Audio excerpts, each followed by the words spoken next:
Nigerians have been exposed to rules and rudiments to become leaders in every sector that they believe in and that they intend to go in. This is done by Godwin Leadership Center having 2024 National Leadership Conference 2024, where Nigerians, over thousands of them, are gathered together to learn from experts both from Nigerians and from abroad.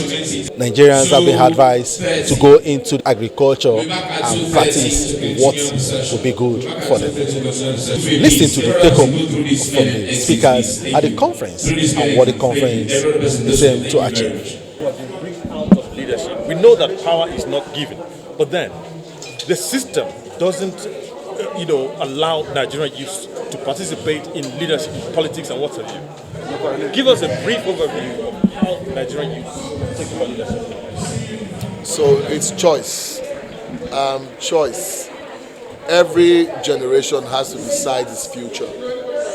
And in my own context, it is the responsibility of the young people themselves to make a decision, to reinvent themselves, to prepare themselves, to stretch themselves beyond the limit and think beyond the normal in the process of developing themselves. And they make the decision to say, you know what, they will find the right type of leaders that this country needs. Young people will have to go beyond stomach infrastructure because they have understood the future, what is at stake.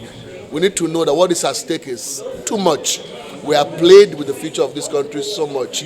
As a result of that, I want us to have a rethink. I want us to reinvent ourselves.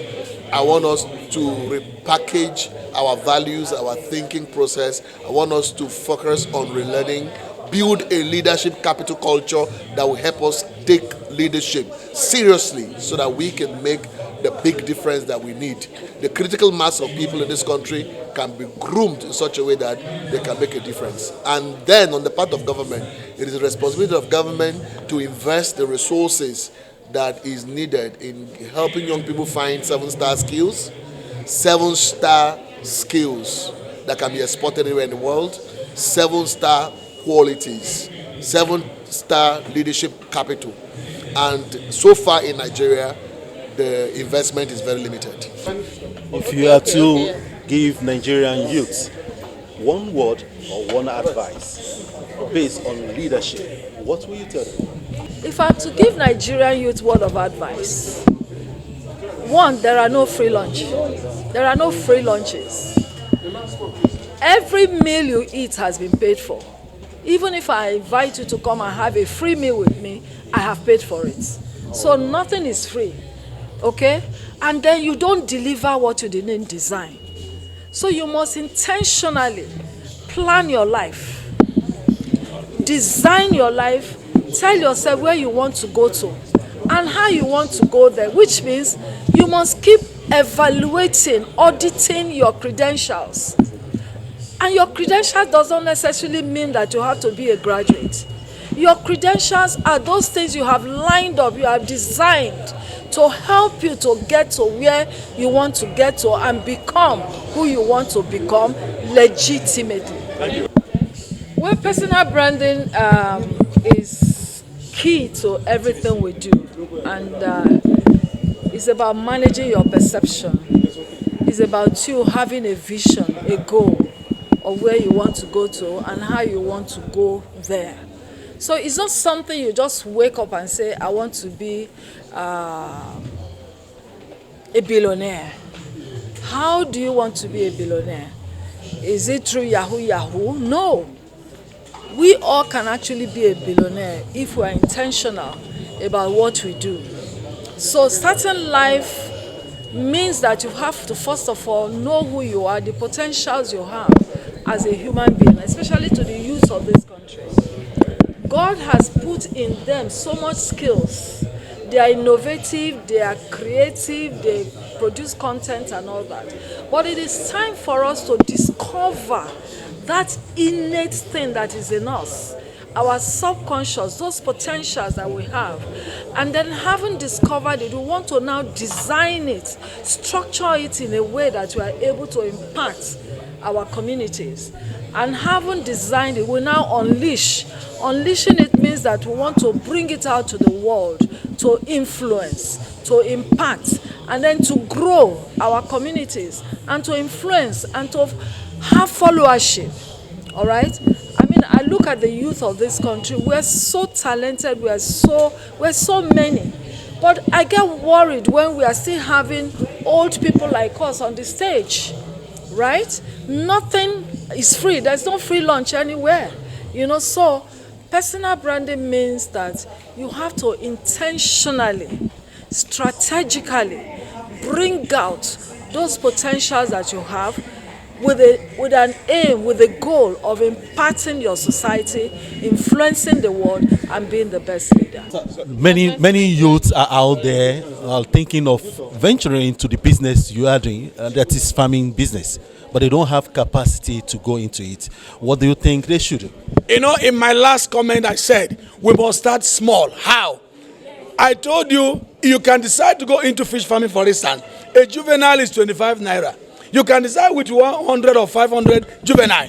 And when you grow the juvenile, a kg is more than 3,000. In less than 3-4 months, you will not be counting in thousands again, it will be millions.